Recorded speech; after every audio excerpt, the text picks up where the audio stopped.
Welcome to No Longer Conformed, my online teaching and preaching ministry. We're studying the book of Revelation, which I've entitled The Unveiling. In this session, we'll be looking at Revelation chapter 21, verses 1 to 27, description of the city. Chapters 21 and 22 of the book of Revelation reveal the eternal state.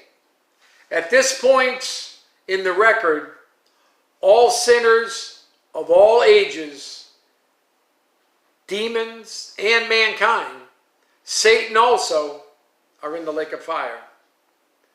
We begin this chapter with verses 1 and 2. Let's look at that. Chapter 21. Revelation, verse 1 and 2.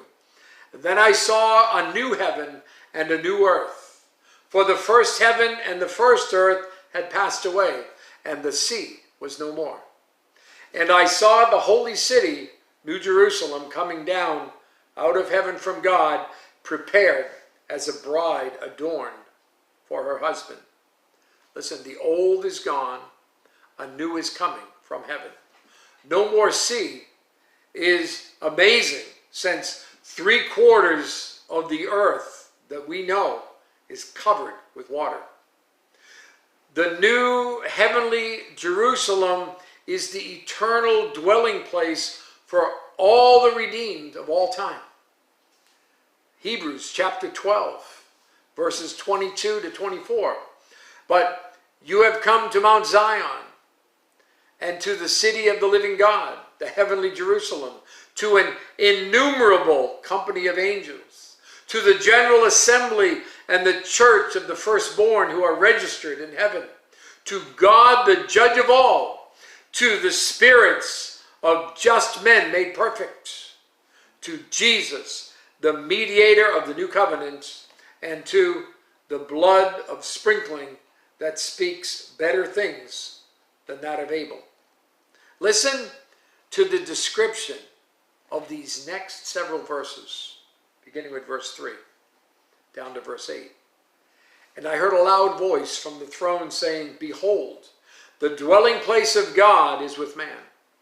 He will dwell with them, and they will be his people. And God himself will be with them as their God. He will wipe away every tear from their eyes, and death shall be no more. Neither shall there be mourning, nor crying, nor pain any more, for the former things have passed away. And he who was seated on the throne said, Behold, I am making all things new. Also he said, Write this down, for these words are trustworthy and true. And he said to me, It is done. I am the Alpha and the Omega, the beginning and the end. To the thirsty I will give from the spring of life, the spring of water of life without payment. The one who conquers will have this heritage, and I will be his God, and he will be my son. But as for the cowardly, the faithless, the detestable, as for murderers, the sexually immoral, sorcerers, idolaters, and all liars, their portion will be in the lake that burns with fire and sulfur, which is the second death. God's house is where we will live.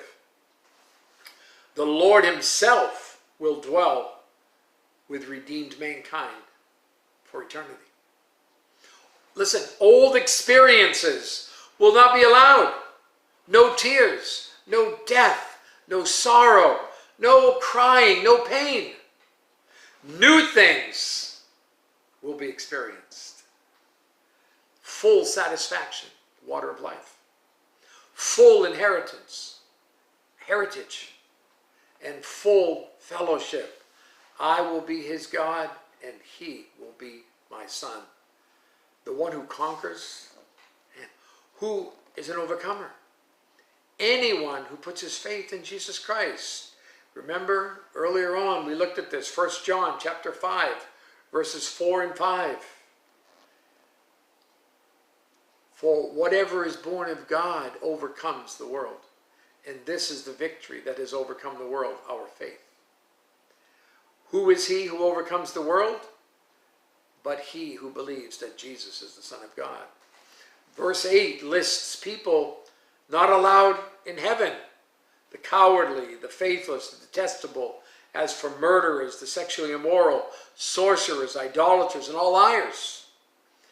People characterized by these will be in the lake of fire at this time. It does not say anyone who has ever committed these sins, but those who live lives characterized by these sins. They were never born again.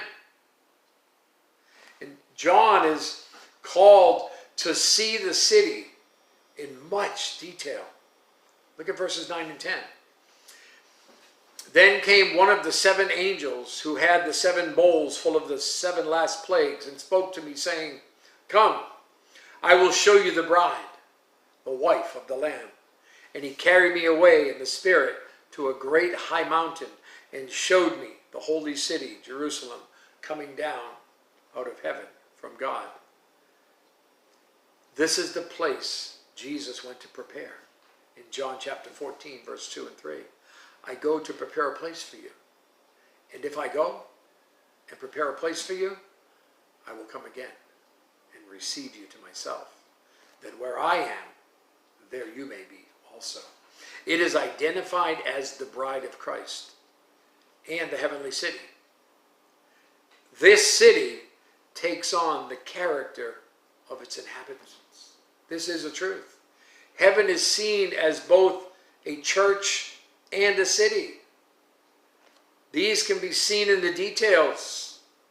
Verse 11, having the glory of God, its radiance like the most rare jewel, like a jasper, clear as crystal.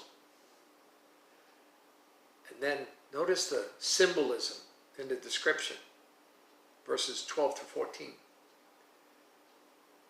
It had a great high wall with 12 pearls, and at the gates 12 angels, and on the gates the names of the 12 tribes of the sons of Israel were inscribed.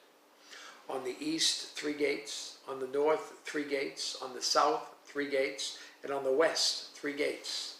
And the wall of the city had 12 foundations, and on them were the 12 names of the 12 apostles of the Lamb. A great high wall. It pictures eternal security.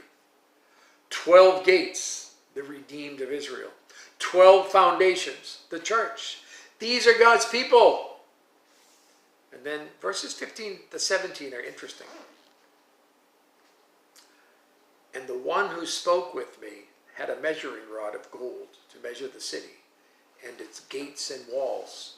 The city lies 4 square, its length the same of its width, and he measured the city with his rod, 12,000 stadia. Its length and width and height are equal. He also measured its wall, 144 cubits by human measurement, which is also an angel's measurement. Listen, the city is laid out as a cube, 1,500 miles by 1,500 miles by 1,500 miles. Listen, there will be plenty of room for all the saints. And then look at verses 18 to 21. The wall was built of jasper, while the city was pure gold, like clear glass. The foundations of the wall of the city were adorned with every kind of jewel. The first was jasper, the second sapphire, the third agate, the fourth emerald, the fifth onyx, the sixth carnelian, the seventh chrysolite, the eighth beryl, the ninth topaz, the 10th chrysoprase, the 11th jacinth, the 12th amethyst. And the 12 gates were 12 pearls, each of the gates made of a single pearl. And the street of the city was pure gold, like transparent glass. listen, it's difficult to comprehend this description of the city, but you can certainly say that it is clearly a place of beauty. And notice how the city is related to God in verses 22 and 23. And I saw no temple in the city, for its temple is the Lord God, the Almighty, and the Lamb.